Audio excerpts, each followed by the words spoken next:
let's talk about it.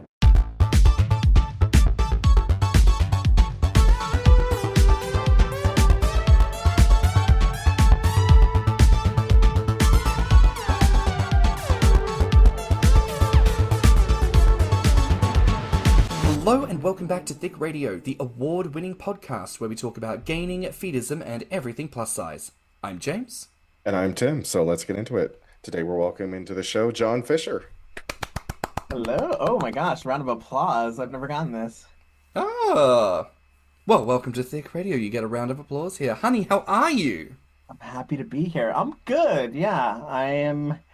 It's winter in New York, and I'm looking. Well, in 2027, I'm looking to do a cruise with my group. We can get into more like the stuff I do, but I was just online looking at all different islands in the Caribbean, wishing I was somewhere warm. So You and I'm me both. daydreaming. Yes. The tropical, the warm. I mean, Tim, you've said before you're a tropical diva. Where I was is built for the your tropics, yeah. Damn. yeah? Like Tim, where is your location? You've said oh gosh, what is it? It's not. Is it the U.S. Virgin Islands? Is that Yeah, your St. John. St. John, St. John? USVI, yeah. I That's see. I've been there before. I would give anything to go back. It was a gorgeous island. I could live there the rest of my life. And John, what about you? Where's your destination du jour? I mean, I spent a lot of time in Portugal, so I would say there, although anywhere that's warm with the beach and sun is good for me. I was in Hawaii a few years ago and I was like, I get it. I get why this is like paradise. And yes, I would love to be there drinking coconut, out of a coconut and sitting on a beach next to a palm tree. Gorgeous. Well, What listen, about you? me, people think I'm weird because I'm Australian, so they think to themselves, I moved from a land of paradise to the UK, and they get very confused by that. But if for God knows what reason no one's ever looked at the social media, they've never seen an image of me before, I would encourage you in this moment to look me up. I'm extremely Caucasian, and in fact, I am ginger. Genetically, I'ma just tell you now, it's a no. It is not for our people. The land said go away, and I said, you know what? Bet. And then I left, and I came back to the land of the ancestors, and now my skin doesn't flare up and make me want to die every summer. And I go, oh, is this what it was meant to be? So I suppose paradise. Do you know what paradise for me? It's with my friends. Uh-huh. Paradise is with my friends. Gay. Oh my goodness. Well, listen, John, thank you so much for joining us today. Are you ready to get into it all? I am, yeah. I'm reared up. I'm ready to go. Let's do it. Good. Alrighty. Well, listen, first things first, for anyone who has not come across you before, what is the first thing you want our listeners to know about you? Ooh, the first thing. I mean, I'm a bear wellness coach is the title that I have. So I think that's like the most important, and my brand name is Coach.cub for that reason.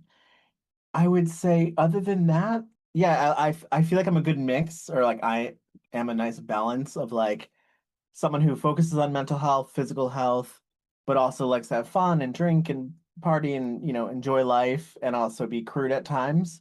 And I can kind of put my coaching hat on and take it off. So I was actually thinking this podcast, I'll probably take it off and have a little bit more fun.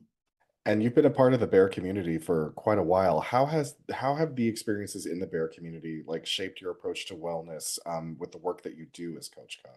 Ooh, it's a good question. I would say if you look back at what I looked like before I like became Coach Cub, I was like I've always kind of gone up and down in weight, and I was a bit trimmer. When I first started health coaching, I was really focused on nutrition. I had lost weight. I was running marathons, so I was like very physical health focused. And it was around that time that I was always interested in the bear community. I met my husband on Bear 411, the web browser. But it was around that time that I started making a lot of friends in New York City who were bears and kind of got into the whole bear scene. And I was a lot trimmer. So a lot of people would question, like, why are you here? This is not necessarily your group. But for me, it was, and it's where I felt at home, and it was the people I was attracted to. And I think from being in that scene for so long, I've become a lot more like body positive. I don't know if it's because of the bear world or not, but I became more focused on mental health in general. And Yeah, I think my approach is different. I think if I didn't join the bear community, I'd be like one of those generic wellness people online trying to get you to lose weight and, eat kale. So glad I've shifted. Absolutely. And, to that point, we'll bring it up here. We are a podcast that, of course, centers our gorgeous gaining and fetus communities. To be clear, you yourself do not identify as a gainer or a fetist, correct? That's correct. I don't, but it's funny because when you and I did a call, like intro call, we talked a little bit about my body, and I've definitely gained weight over the years, and I'm very comfortable with that. So I don't know if it was subconscious or I don't really know the motive. I also am feeling more comfortable in my body, and maybe I'm reflecting more of a body type that I'm attracted to. Hmm. So I feel like I've gained weight, but I don't identify as a gainer. Yeah. I always like to have that kind of a conversation, and especially with someone like yourself, because we talked about this, right? I've seen you certainly in the peripheries online. Something in my brain goes, oh, I assume that that's what this person is. Because you don't know, you don't talk, you just assume. And then as the years have also gone by, you encounter more and more people where you realize, yes, gainers denote that they are gainers and they say, I am this and therefore I do these things. But there are so many categories of people who do similar things that don't use that label. Gainers do not own the monopoly on consensual weight gain or I feel good through the weight gain process. If anything, we preach on this podcast that this is what gaining can provide to the world, is the idea that actually you can just feel good not only existing as fat, but becoming fat. We put a label on it because it's a particular sex thing, but if you just happen to exist in a larger body and you feel really, really good about it, like, I think that's like, you know what? We were talking about the Caribbean before. We're neighboring islands. We're sitting there Yeah. across the bay waving at each other like, hey, Yes. we're all out here indulging in the thickums and having a good time. Yeah, I think that's a good point, and that's actually why I was excited to talk to both of you because there is a lot of overlap in the worlds that I'm in. The communities I run, there are gainers. I've had clients who are gainers. There's gainers who are bears. So it's like there's this whole Venn diagram thing. But yeah, just understanding the gaining world is also interesting to me. And I also am interested in talking about topics around weight and weight gain and health because it's just an assumption that, if you gain more weight, you're less healthy. So, and as I've gained more weight, I've actually felt a lot better. Mmm. Just in my body, I think mentally, I've also done a lot of things. I'm constantly doing things as a coach. I'm like coaching myself, but I'm also in therapy. I'm on different medications. Like it's been kind of a thing I've focused on for the last 20 years. But with the weight gain, I think, yeah, I think I feel more present in the world. Mmm. Taking up more space. I am, and I'm also 5'4". That's the thing to know about me. I'm very short, and I grew up scrawny. So I think, yeah, having a little bit more girth and taking up space. I haven't thought too much about it, but it does. Yeah, maybe it makes me feel a little bit more confident and present, like I said. We probably talked about this on our intro call, but that's a dead ringer for a lot of my experience. I grew up, I was 100 pounds, literally, at 21. And, it's funny to reflect on experiences I was having at the time and how people were very, sexual towards me and very, into me. I didn't see it and recognize it because one, not in a good place mentally, so I wasn't recognizing it, but also on reflection, because I was so dysmorphic and so dissatisfied in my own body, I knew that I wanted to be bigger. If people showed me interest, I was just sort of like, okay, if you insist, if you believe that this is sexy to you, do what you want to do. But, I wasn't involved in my own body. I was very much like a third party observing things a lot of the time. And through the weight gain journey, I've been like, oh, I love myself so much more now. I take better care of myself. And not just the diet to gain weight, but the nutrition within that diet to keep my body functioning in a better way. Hygiene habits, social habits. I take far more pride in my appearance and the clothing that I buy. I very much believe that whether people put the gainer label on it, the bear label, the broader chub, whatever your plus sizedness is, right? I think that if you approach it with love and a celebration of who you are, I think there can be so much glory to be experienced within the self. Preach it, sister.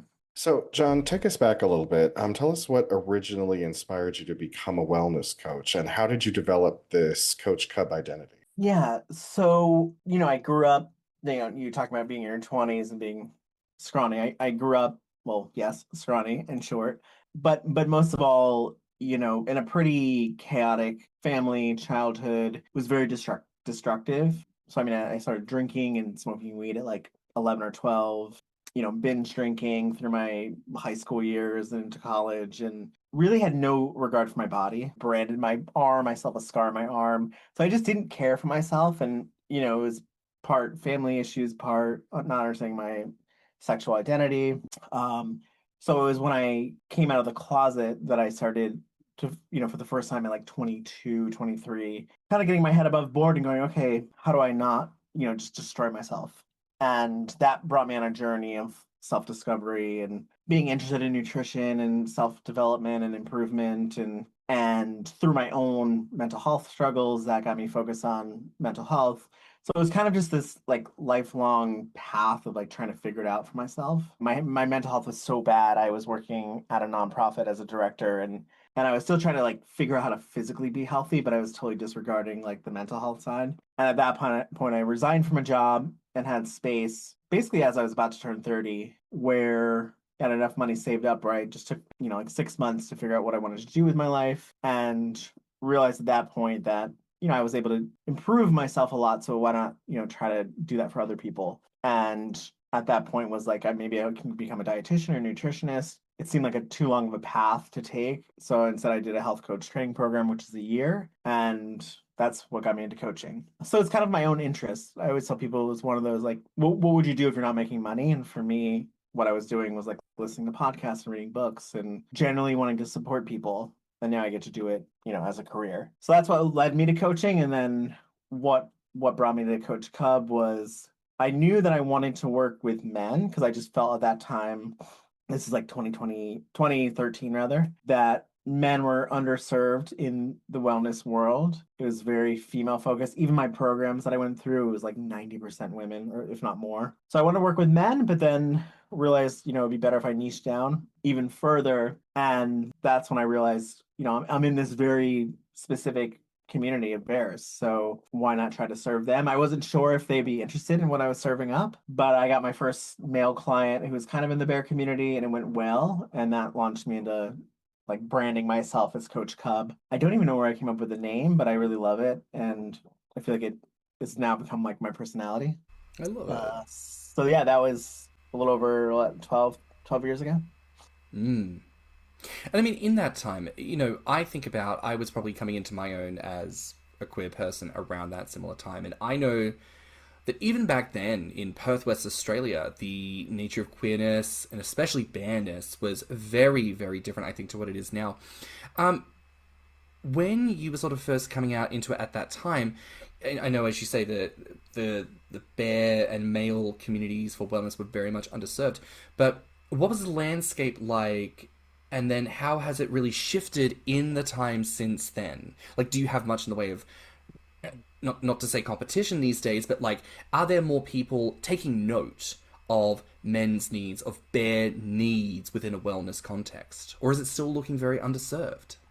No, I think I don't know. Perhaps it's still underserved, but I think when I first started, I think what's changed in the world is like everyone's become a coach of something. When I first started, I didn't know many coaches. I guess at that point people kind of understood what it was, but I feel like now there's like it's evolved from like life coaching to now it's like people are like sobriety coaches and finance coaches and relationship coaches. So I feel like in general more people are getting served in different ways, which is great. I think another thing that's changed is like I don't think we realize how much has changed since like 2010 in terms of just gayness and queerness in general. Obviously, we've hit a really rough patch here in the US and in the world, but I think in general, there's more representation.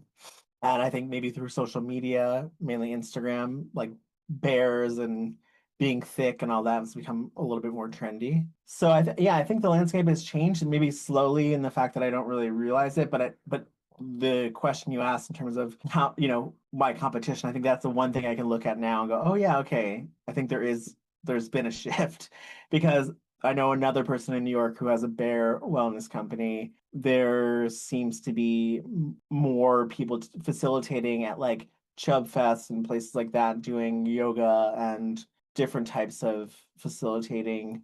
So yeah, I think in general there's been a little bit of a shift, but I think it's partially like societal. Like we've become more focused on mental health and body image and things that maybe align with the bear community or relate or resonate with us, if that makes sense. And tell me, how has your relationship with your own body influenced the way that you've coached people throughout these years of creating this program? I think it's really complex. I think because some of it maybe is conscious and a lot of it's subconscious. So I think, yeah, I think what I said earlier would like I've become more body accepting and maybe realizing that, yeah, not everyone's goal is to lose weight or to lose a lot of weight. As I've gained weight and still been able to be active and do things that I love and focus on my physical health in terms of like, going to the doctors and getting things checked, realizing that like maybe it's like a realization that like you can be my size and be okay and still enjoy life. And so I don't know if that really affects how I coach people because coaching is client led, so it's really their goals. But maybe I have a better understanding of what people go through in terms of having a bigger body and being able to relate to them. And I get a lot of clients who come to me specifically because they know I can relate to their story of, being a bigger body, being bare, being queer. So yeah, I don't think it's so straightforward, but I think like it's just given me a new life experience because I've never been this big. I was, 120 pounds growing up. So I think that gives me empathy. And then also just in terms of like outside of coaching, doing retreats, classes, that type of thing, just having a better idea of what kind of needs people might have when they're traveling or anxieties and insecurities they may be experiencing based on what environment they're in. I've always been a very empathetic person and want to make people feel comfortable, but maybe understanding firsthand what it may feel like. For example, I was running a food tour in New Orleans and my belly has gotten a lot bigger and I'm not good at shopping. So like I was wearing a polo that like was not going all the way down. So you could see my belly while I was walking down the street. And I was running a body positive retreat with my guests and I walked by a group and some guy looked up and was like, "That's more belly than t-shirt," and I just looked back at him and like slapped my belly because I'm not insecure. But the other guys in the group kind of saw that and were like, "Wow, I wouldn't deal with that the same way you did," or it's like I feel more aligned maybe with the people that I used to coach who are bigger, but I wasn't. If that makes sense. But I also am aware that my life experience is very different. It's very different if you grew up scrawny and then gain weight compared to if you grew up, as a chubby kid and heavy and were bullied for that reason. So I always try to keep that in the back of my mind. And I think it's not really presented, especially on social media, where I'm fine being in a Speedo and showing off my body, even though it's bigger. But I wasn't bullied for being fat growing up. So Yeah. I think that kind of transparency is really important for people to understand. We bring that up rather often on this show. The fact that, James and I are intentionally growing. We started off as skinny. We weren't bullied for being overweight when we were children. We might have gotten the occasional like bullying for being too skinny, but I mean, that's nothing compared to what the chubby kids went through. So. Right. No, totally. And, we own that 100%. Our experience as people who grew up skinny into gaining is very different to people who grew up fat and are into gaining. There are different things that people have to process. And as you say, what you are able to represent in that moment is something that could be very healing for people because they don't get to see it mirrored necessarily by other people and we talk about this within a lot of fat liberation. There is so much of this fighting just to get to a point of acceptance and how acceptance is radical. And because we grew up and not having a lot of that negativity, we're able to bypass that and go straight into the joy.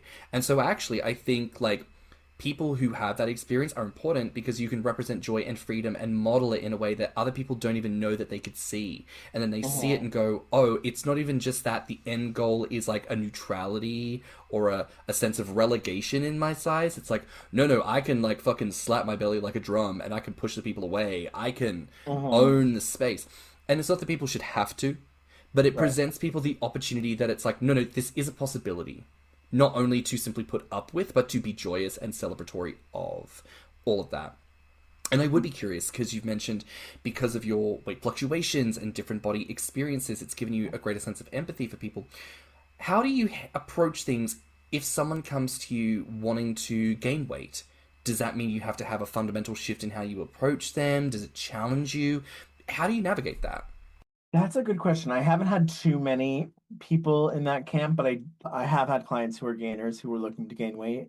And this is where it kind of gets into the health side of things, because I do help them kind of navigate this idea of like, wanting to fulfill this fantasy and this desire, but when it starts to butt up on actual like physical health issues, then we need to kind of shift their perspective. So for me, it's been less about people coming to me saying I want to gain weight. It's more that I've worked with clients who are gainers but are also dealing with like complex physical health issues. And they like coming to me because I'm not judging them. If they were to go to another coach or physician or someone else, they'd say you have to lose weight. I have enough wherewithal and understanding that this is an important part of their lives. So for me, it's more like how do we balance this so you can enjoy the gaining feeding experience without serious health implications. And these are people who are older who are dealing with complex things.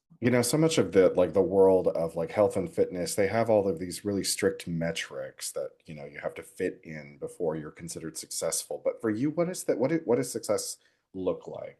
Outside of all of the crap that we've been inundated with.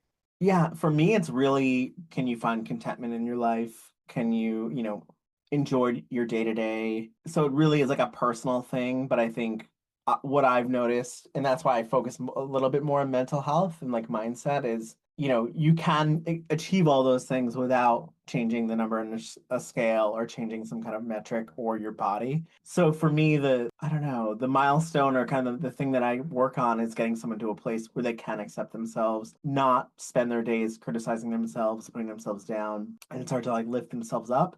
And then see where that takes them, and that could take them to losing weight or gaining weight or not doing anything about weight. So like I don't know, the whole weight thing to me is so frustrating and outdated. So it's for me, it's more about a peace of mind and a happiness in life and an ability to like enjoy the things that you want to enjoy, which would be personal to each person. Mm. And with that, you've created that in a space which is Belly Club, which I've looked at some of the reviews online, baby, and people talk about it being as a very joyful and very peaceful space. How did that evolve from its early days into what it is today? It it started light years away from where it is now. It started as a picnicking club for gay men in Brooklyn. So when I first started coaching, I thought, okay, let me create a space where people can come. I think I genuinely like building community. I didn't really know it at the time, but I started a meetup group and thought, if I could attract people who want to come to a farmer's market and have a picnic with me, we could start a little club. It wasn't even necessarily for bears, it was just gay men. And that evolved as I started niching down on bears. It became more kind of bear friendly. And then at one point, I put on a lunch and only one person came, which would be like, this is such a failure. But the one person who came, I think, came because he wanted to start a business with me. So at the time, I was only coaching, and this guy approached me and said, "Hey, there are, certain like massage groups and things in New York City that are for gay men, but it's very like exclusive for fit men. Why don't we try to do something like that, but for bears?" So we started a massage night for bears, and that eventually grew to like bringing on other services like yoga. And I started doing cuddle piles. We started doing fitness classes. So it all kind of evolved from there. And at the time, it was called Pod, and it was my business partner was more into tantric stuff, so it was very sexual, which was not really my wheelhouse. So right before COVID in 2019, I think we split ways, and I took over, the stuff that I like doing, like platonic cuddle piles and fitness classes, and bringing in a meditation teacher, and then that evolved into rebranding the name. And I thought Belly was a good name because it's kind of playful, it's fun, everyone has a belly, it does kind of convey something around body image. And then I changed the Facebook group at that point to the Belly Club. So everything has been an evolution with me. I never knew where any was taking me, but it kind of expanded because of COVID. Like everything I was doing was in New York City, and then when COVID came, everything went online. So we got people from Australia, we had people from all over the US, and then the Facebook group grew with that. I mean, that's a word that our community absolutely loves. It's a word that most of I mean, there are people who even define their sexuality as being solely belly-sexual. But you also, you created the Camp Bear Hug. Where did the idea for that come from, and what sets it apart from like your typical wellness retreat? Yeah, so that was just basically an extension of all the classes and coaching that I had already done. Through my coaching, I connected with other groups doing bear camps, and like there's one in Easton Mountain called Bear Your Soul. Yeah, so I started doing facilitating at other retreats, and I saw the magic of a retreat, like coming together in kind of a supportive container, having fun, kind of being at like a camp with other bigger bodied folks. So I always wanted to do that for myself, but I had to work through a lot of imposter syndrome and anxiety. I have general anxiety and panic disorder. So it makes like extending myself a lot with my business hard, but I had the idea I wanted to do a retreat at some point, and then it is almost like the universe brought me together with somebody from Portugal actually. During 2021, this guy reached out to me on Instagram named Marcelo, and he was saying, oh, I really want to do what you're doing. I'm trying to get into body positivity, and I would love to start coaching and supporting people, but I'm in Portugal. And eventually he disclosed, well, actually what I really want to do is a retreat. I'd love to do, bring a group here to Portugal, but that's kind of crazy. I don't think you'd want to get involved in that. And it just so happens I've been going to Portugal for 20 years, and I know the country well, and I've studied the language, and I have a lot of friends there. So I told him, yes, let's do it. And we just, for a year, brainstormed, in a fun way, like, what would this look like? We'd get on calls and say, oh, what if we like made our own caftans? And what if we did a dance party? And what if we did this? And we found a house. And so it all just kind of came together to put on our first retreat in 2022. And so, of course, we have to come up with a name. I've ran cuddle piles in New York that we called a bear hug cuddle pile. So I like the kindness of bear hug as a name, and it's kind of fits my vibe in general. So I think I was in the shower and I was like, what if we call it Camp Bear Hug? And it just kind of came. And now we've actually shifted it to Bear Hug retreats, because we do like Bear Hug retreats, we do Bear Hug food tours, we do Bear Hug wine tours, etc. And what sets it apart? Well, one, I mean, from a general wellness retreat, it's completely different. We're catering specifically to bearish men and queer folks. So although we do some activities that you may see at a wellness retreat, we'll do yoga. We'll do it with someone who is a bigger body, who comes in and teaches specifically for bigger bodies. We have a bear chef who's cooking, but it's not, vegan food. It's not all salads. It's not stuff you'd see at a wellness retreat. They make hearty food, traditional food. We have 2 Brazilian chefs who come and cook feijoada and, really good Brazilian meals. And then we also go out for traditional Portuguese meals if we're there, or if we're in a food tour in New Orleans, we're getting local New Orleans cuisine. So yeah, I think it's just like everything is geared toward our demographic. And what I've learned from doing them is you don't need to be sitting in a circle doing yoga, or sitting cross-legged, just sharing and crying at a retreat for them to be beneficial. We do some of that, like we do some group discussions and workshops, but then I also like to have fun. It's like, then we're going out to the bar in Lisbon, or we're going on a boat trip, or we're going to a winery. And you could have as much healing in these real life situations if you have the right intentions. Like if you're somewhere and you feel supported, and you're with a group who understands you, it doesn't matter if you're doing yoga or if you're sitting in a bar having a drink. You're going to have a sense of connectedness and support. And it's actually better being in real life situations, because that's what your life is when you leave the retreat. So, we could be at the bar and someone can feel insecure about something or feel slighted by someone, and then we're actually able to support them in the moment and kind of have a conversation with other guests chiming in too and supporting. So yeah, hopefully that helps answer the question. It's like summer camp for fat folks. Which, our community would be very into. Yeah, and all bodies. I'll say, like, when you talk about inclusivity, it's difficult because it's like it's almost like what happens with gay bars, right? It's like you have a gay bar, all of a sudden more women are coming, you edge out, and you have bachelorette parties and it edges out the people who it's there to, serve. It's the same with mine. It's like, I don't want it to be once you say, okay, it's only for bigger people, then where does the line cut off? How do it becomes an exclusive thing. So we're open to all body types, and we've had people who are thinner. I love it because we have a lot of people who are older, all different backgrounds. But we never forget what the purpose of the retreat, and that's for bigger bodies. And we make sure that bigger body folks are there and that they feel comfortable and they know it's for them, if that makes sense. That makes perfect sense.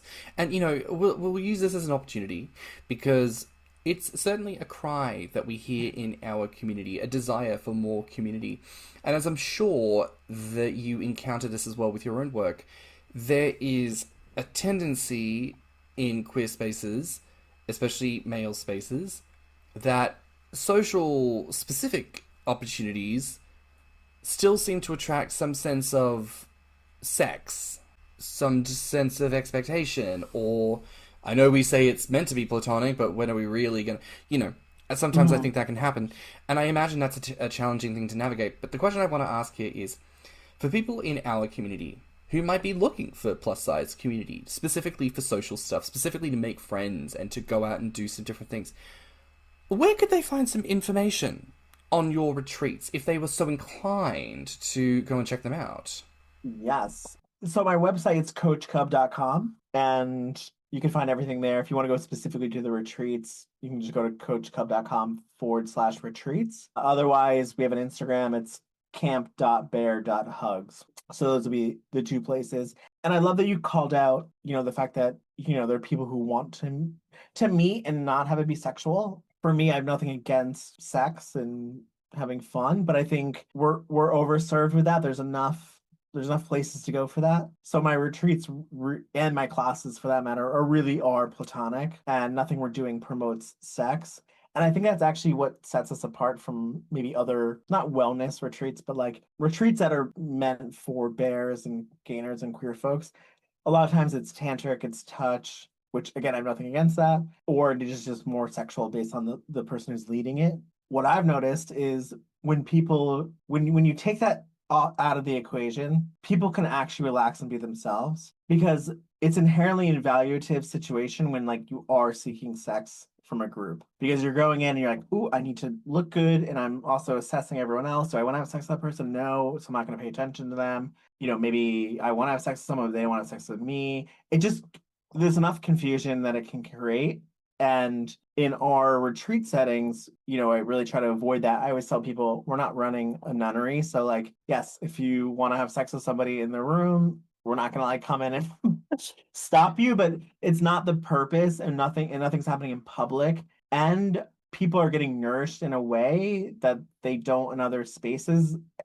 So much so that I find that people don't want to shift gears out of that. Like they want to be connected and they feel good, and we're sharing intimacy that, like, for me, my libido goes away because I'm just in it and I'm running it and I'm having fun. But I feel like a lot of the other guests too realize in that moment that, it's not about having sex. And I think we need those spaces too, outside of sex positive spaces. I love that you're bringing this up, because this is something that we've talked about when it comes to events that are organized by members of our community. We call them Grommr. It's because it's like named after the social media like website hub that we're all a part of. Mm-hmm. And we've talked in the past about how sometimes people will go to these meetups with the expectation that sex is going to happen in some form. And then a lot of times these Grommr, I mean, it just depends on who's throwing them in the crowd that's going. But I've been to several of them where nothing sexual happened whatsoever. Girl, it was like picnic in the park. You know what I mean? Like, and at that point, you sort of go, it was at 12 o'clock in Hyde Park on a Saturday. You know what I mean? Like, there are women and children about. Like, when did you think the orgy was going to happen? Like, there's almost a question of, why did you think that based on all the context? And yet, the expectation is still there. It's still there. And I've been, like, when I first got in the bear scene in New York, like, it was like high school of bears, like you're going to parties and stuff. We would go to the beach, mind you. Yes, we went to like a nude beach, but it was middle of the day. There's straight people around, cops around, and it was still, people were getting very sexual, and, so I wouldn't put it past our community to to try to have sex in a park. And Well, I yeah, don't mean, I we don't even know mean our that. We've community. known that for decades. It's just men in general. I like to specify that it's not gay men or bears or people in the gainer community. I think it's just men are very sexual, can be very sexual. Yeah. But if we can talk about your podcast, Belly Talk, for a minute, what inspired you to take Belly Talk into, into becoming a podcast? And is the response that you've gotten from people, has it shaped it and or pushed it in any particular direction? So I started it as like a COVID project, and I think for me at the time I was realizing like I had a lot of connections with bigger body people who are doing interesting things and inspiring things, and I wanted to just showcase their stories. And because I mean it's probably the same for you guys. Like when you're in this space, you kind of see everyone else who's doing similar things. So, I'd reach out to like an ultra marathoner who is a bear. I have a lot of like bear yoga teachers in my network and yeah, different people doing interesting things. So I think as a coach, I like asking questions and listening. So it just kind of lends itself to a podcast. So that's how it started. And it started with just, hour long, like long form conversations with people. At that time, I wasn't called Belly Talk. I've rebranded everything. When I rebranded everything as Belly, I then brought in a co-host, this guy Johnny Bear, who is like a licensed social worker, chef, been through a lot of trauma, and he and I kind of revived the podcast maybe 2 years ago, our own kind of like topic specific episodes, and it's kind of fizzled, to be honest. I mean, as you know, it's hard work to like schedule and keep it all going. Yes. And for me, I kind of went full time with my business in 2022, and I just had a lot of work to do and a lot of focus on like running retreats. So the podcast has kind of taken a back seat. But yeah, I would get good feedback from people. I think people like to hear stories they can relate to. And maybe at that time, there weren't as many of those types of podcasts out a few years ago. But yeah, I've been focusing more on like the community and the retreats. But you can still find, I don't know how many episodes I did, but they're all still there. Yeah, I mean, honestly, I've absolutely enjoyed listening to the pod, even back when it was the Bear Wellness podcast, right? I That's very much enjoy the Bear Wellness podcast. But Thanks like, for reminding me. but you know what? Like, let's say this here, because anytime we get to talk to people who've done podcasts, we always like to give them their flowers. We always like to have a moment to really talk, because, I think sometimes people take for granted that they get to have a free show every week on our platform. And you know what, baby? It takes so much time. It takes so much effort from finding people, having calls to make sure that everything's all good, the recording, the editing, and then when it's posted, the marketing, telling you that there's a new episode. Like, it can be so much effort just to get one episode out there. So my heart goes out to every person who ever tries to have these conversations in a space, because it is so fucking much to do. It really is. And I was diagnosed with ADHD like last summer. So, I historically have not been the most organized person. And I'm surprised I was able to get so many podcasts out. But then you hit a point where like it starts to kind of drag, and you haven't put one out for a month or two and you're like, well, does anyone care? And I focused on other things. But yeah, it is a lot of work to do this. And I'm an outgoing introvert, so I do love talking to people. I do love listening to people, but it also exhausts me. So, there's that, especially with a job that like mine where I'm coaching people throughout the day and doing calls already. It's to get on and do like another hour with somebody it takes a lot. lot. Even though I love it. Like I love listening to people, I love hearing their stories, I love relating to people. So yeah, I was so happy that you guys have this podcast and that you asked me to come on. No, of course. And, we've always said, we feel kinship in a way with people. We always feel like, there's a similar energy, a similar spirit that moves, that drives the intent behind the conversation and everything goes on. So, we certainly see Belly Talk as a sister podcast with us. And at whatever point you bring out more episodes, or even if people just want to go back and listen to the back catalog, you'll go and check it out wherever you get your podcast. It is a delight. But I would be curious to ask of you, when you reflect on that podcast, do you feel like there is any particular guests or any particular conversations that really stand out to you where, afterwards you just sat there, you went, damn, I fucking did that. Like, any that stand out to you? I mean, I really think it's like the first one because when I started, it was a real fake it till you make it situation where I'd say, "Hey, do you want to be on my podcast?" I didn't even have a podcast. I didn't have a name. I didn't have anything, and I just got like a few people to agree. So when it came together, and maybe you felt this too, where like, okay, you add some music to it, an intro and commercials, and then you put it on a platform, and all of a sudden, oh my God, it's an actual thing. To me, like the first few did that to me for sure. And the first one I put out was with this guy who is an ultra marathoner, who's a runner. And it was just, I don't know, he was inspiring but also super fun. He actually blew up not because of my podcast at all, but after he blew up on TikTok because he would do all these fun dances out in like nature. So I think that was one. I actually recorded one episode with my co-host Johnny Bear, but he shared so much about his trauma. It was so heavy that I didn't end up putting it out because I just felt like it was so delicate, but it was a real honor that he shared so much with me. Yeah, I'm trying to think of what else. It's been really cool doing interviews with people that I work with. So I've had on like this chef, Jonathan Harrison, who does a lot of my food tours and some of my retreats, who's fantastic. That one really stood out to me because we were getting after that, he and I got really close, and he shared so much about his story and living in Alabama and staying there as a gay man in like the most conservative county in the most conservative state. I've also interviewed my mama bear, Jolene, who does our meditation. So yeah, it's that's the most fun is when it's with people that I know and I can learn a little bit more about them. And as you reflect on, this decade of being Coach Cub and everything that you've done, what would you say you're the most proud of? I used to have a real hard time with pride. Like when I first met my husband, I was like, I just thought pride was terrible. I'm like, I was such a deficit of it. Like I was so insecure and had so many problems, but it was like, if I become proud, I'm gonna become like this crazy, egotistical person.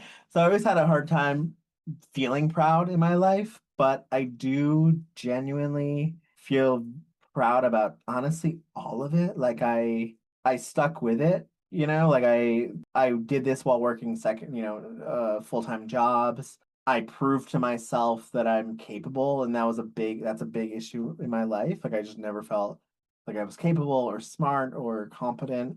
So to look back and say, "Oh my God, I actually like stuck with something for like 12 years, grew an audience, have testimonials I could read now from clients that I've worked with who've made major changes and improvements in their lives. All of that makes me really proud. And then I think anytime I kind of push myself to do something new is a moment where I can be proud. So like putting on a podcast made me proud. Putting on my first retreat, I was terrified, like in shambles about, how I was gonna go and I was gonna fail and all that. And when it ended and, the guests were sharing and connecting and people became lifelong friends, like those are real moments where I was like, wow, I actually really did that. I think to answer your question dead on, it was after the first retreat. That's what I'm most proud of. And at the end of it, when we're all sharing and some people were crying because it meant so much to them, like I just had a release like I have not had in years where I just bawled and was like, I remember telling people like I was always told when I was a kid that I was a bad kid. That I've always been trying to prove myself, that I could do good in the world. And that was such a success and it was so meaningful that I felt like, no one could take that away from me. Like I was able to put this thing on, and do my first retreat in a foreign country and kind of plan it from afar. So yeah, I think that's my biggest achievement so far. I love it. And I feel like with everything that you do, there's just so much opportunity for the future with more glory and more amazing moments to come. Now, I want to pivot here and ask you a bit of a fun question. It's a two-parter, but I want to get a good answer, bitch. What food brings you life, and what food gives you peace? Ooh, what food gives me life? I mean, I'm a total breakfast girl. Like eggs, bacon, bagel, that type of thing certainly gives me life. I think, yeah, certain like lamb dishes, duck, all that type of stuff gives me life. I think there's a lot, yeah, there's a variety. So I'm sorry, I'm not giving one specific, but it depends on what kind of mood I'm in. So that all gives me life. But if I had to really choose, honestly, breakfast gives me life. Like good eggs, thick bacon, good bread, espresso. Like that's probably my happiest. What food gives me peace? That is a really interesting question. I guess the first thing that came to my mind was like soup, because soup is such like a grounding, warm thing.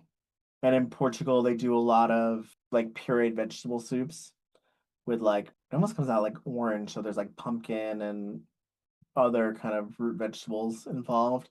I think that gives me peace for what it is and also what it represents, a place that I love and people that I love. So yeah, I'll go with Portuguese pureed vegetable soup.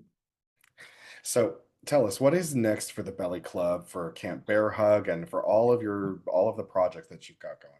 So yeah, a few things. Right now I'm working on a body image online course that should be released in April of this year of 2026.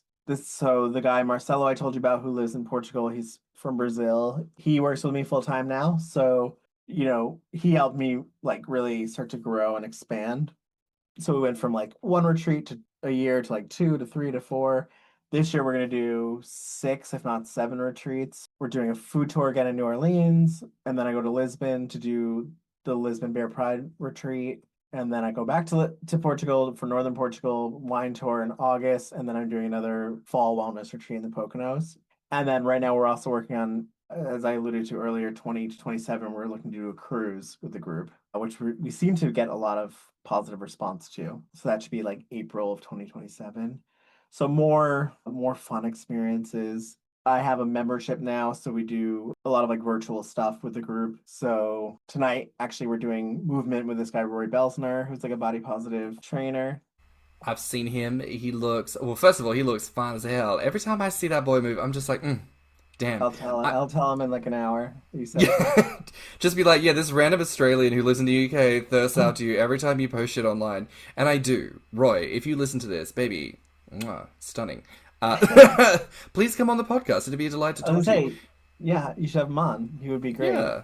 So we have people like him. We do yoga with the group virtually. I run a group discussion. So like more, I don't know. I really want to find ways to connect people more, do more. Like we had a dating coach come on for just on the Facebook group and teach like a webinar for free. So like I want to do more like free stuff, but also, I have a business, so we have to figure out how to keep the lights on. So we have a membership. We're also looking to do like private travel for people. So, I have such a good kind of network and system with like local people in Portugal for travel. So we're looking if you want to come alone or you want to come, with a partner or with this group of friends, we would help organize it for you and also implement it. Because we have drivers, we have, owners of restaurants and wineries and, and we know the local scene to like get you around. So yeah, I think for me, it's really connection virtually and in person and different travel experiences, and then the course. I love it. And babe, we've talked around so much today from all the different bits and pieces that you do as a way to round things out. Do you have any advice for anyone listening who might be wrestling with things about their body image, people who might be looking for community, might be curious about checking out events, perhaps events just like yours? Do you have any advice or things that you might want to share with the people before we go? I think it's just no one has a clue what they're doing in this planet. Like you may look at someone who looks classically, like they have a body that's commercially attractive. You have no idea how insecure they are, how they feel mentally. So really just focus on yourself and work to just feel your best. And that could manifest in many different ways. And it could be in a bigger body, it could be in whatever you want, but we only, it's that cliche thing of we only have one life, and there's a lot of noise out there online. There's a lot of people to compare yourself to, but like you are the person you have to live with, and do what you can to feel your best and be around the best people so you can enjoy your life the most. Fantastic. Jon, I want to say a massive thank you for joining us today. We really appreciate it. This was a delight. Thank you both. I really, really enjoyed it, and I love hearing your perspectives. And yeah, it is interesting how, I don't know, there's still a lot of similarities in our life experiences. So it's been cool to connect with you both. And when I restart my podcast, I'll have you on. Hell yeah, we'll be there with bells on. We'll talk about bellies. Absolutely. Now, baby, where can people find you and all of your business works online? Yeah, so you can go to my website, coach.cub.com. There you can actually like find the link to join my Facebook community, or you just search on Facebook, The Belly Club. And then otherwise, I'm mainly on Instagram, so it's coach.cub. Some random guy who's never posted in 15 years has Coach Cub without a dot. I don't know why he has that. And I've reached out to him. He doesn't respond. So it's coach.cub for Instagram. And then I also go on TikTok sometimes with the same handle. And say hi. That's the thing. I love meeting people. I love hearing from people. I love supporting people. So if you're listening to this, drop me a line. Let me know how you're doing. And yeah, I just love bringing good people together. Fabulous. Well, listen, y'all, that is it for another week here on Thicc Radio. Please remember to like and subscribe, rate us 5 stars, and leave us a good review. If you liked this episode, the podcast, our guest, or just us in general, please share it with your friends and encourage them to tune in. You can find me on Instagram and BlueSky at stannnum. And you can find me on Instagram at ThiccyMouse and Grommr at Orpheus. You can also find us on Instagram, YouTube, and TikTok at Thicc Radio, or visit our website at podpage.com/Thicc Radio. If you'd like to become a financial supporter of the show, you can donate through our PayPal, and you can always email us at thiccradio@gmail.com. So until next time, bye, Fats. Bye, Fats. Bye, Fats. Let's talk about it.